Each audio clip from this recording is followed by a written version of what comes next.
களஞ்சியத்தில் இன்னும் விதை தானியம் உண்டோ?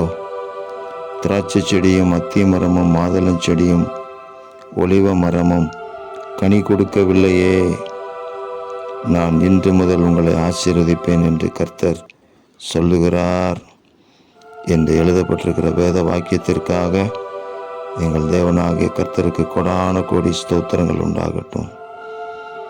இல்லையே என்று சொல்லப்படுகிற இடத்தில் உண்டு என்று எங்கள் ஆண்டவராகிய தேவன் சொல்லுகிறதற்காக ஸ்தோத்திரம்.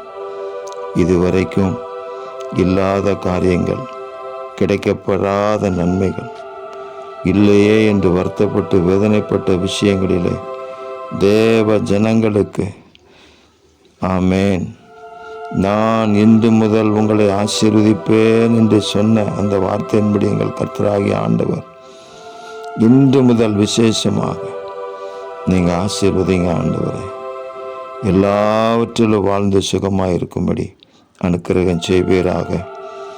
தேவ நாமத்தின் மகிமைக்கென்று, ஆண்டவராக இயேசு கிறிஸ்துவின் நாமத்தின் புகழ்ச்சிக்கென்று 1000 வருட அரசாட்சியினுடைய சுவிசேஷமாக இந்த நன்மைகளை கர்த்தர் கொடுப்பீராக. எங்கள் தேவன் அப்படி செய்கிறதற்காக ஸ்தோத்திரம். இரட்சகர் இயேசு கிறிஸ்துவின் நாமத்தில் ஜெபிக்கிறோம் பிதாவே. ஆமேன், ஆமேன், ஆமேன்.